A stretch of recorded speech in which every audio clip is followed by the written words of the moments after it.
Hello, and welcome to this overview of the Student Preview tool in Blackboard, a tool that's very handy for those that are new to Blackboard. I'll show you several ways you can see what a student sees in your Blackboard course. First, a little bit about me. I've been the Instructional Technology Manager at MCC for over 16 years. I've been the administrator of our learning management systems, starting with WebCT and then Angel. As we've migrated from one system to another, I've had the opportunity to learn all the ins and outs, and I'll try to pass some of that expertise on to you as you're getting acquainted with Blackboard. So I have a series of screenshots here that will walk us through all the ways the Student Preview tool can help you learn how to manage your course. First thing we'll do is click on the Student Preview button, located here in the upper right. As soon as we enter Student Preview, this colored bar appears across the top of the screen, so you never forget which mode you're in. And now we're seeing the course exactly as a student would see it. So we're going to visit the content area. We'll enter the one folder that is available. And let's submit our first discussion activity to introduce ourselves to the course. We'll create a thread on the forum. We'll post our message, click Submit, and now we see that our message is visible to all users, with the author tagged with the preview user. Now let's go ahead and exit Student Preview and see what that looks like from the instructor side of things.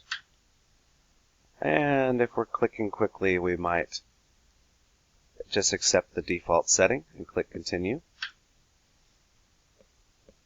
But by doing so, when we return to the course as an instructor, we see that our new thread has disappeared. Let's try that again and see where we went wrong. We'll enter Student Preview mode, revisit the content area, return to the discussion activity, create a new thread, contains the same message. We'll resubmit it. Okay, everything's looking good so far. Let's exit Preview again.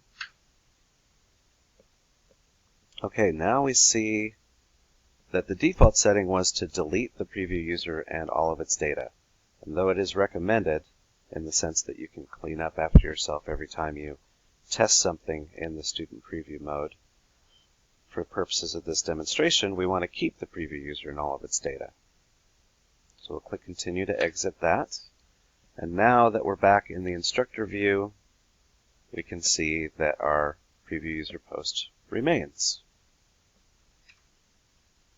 And you can also see that the little dot in the center of the Student Preview button is now colored to indicate that it is saving Student Preview data. So we re-enter Student Preview mode yet again. And let's submit an assignment this time. We'll write a submission. Fill in our text submission and submit it. This is what the assignment submission screen looks like, so that you can refer to this if students are ever nervous whether their submission went through or not. You can let them know if they've seen this screen.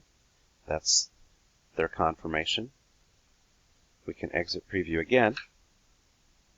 This time we're going to both keep the preview user data, and we'll also check this box so that it remembers our choice and doesn't ask us every time. Okay, so I'm back in Instructor View. We can go to Needs Grading in the Grade Center and practice with our grading interface, because we have two submissions here from our preview user account. So if we click right on the user attempt,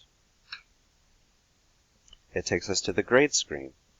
First, we'll grade the discussion forum by entering points and feedback. Click Submit,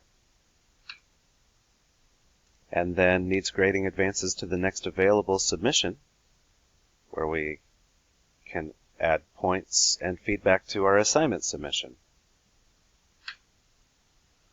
Now we can enter preview mode,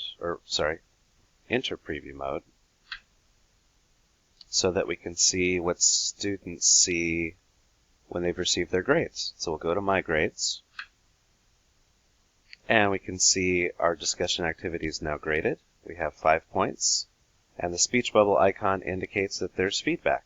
We can click on that, and the feedback appears in this pop-up window.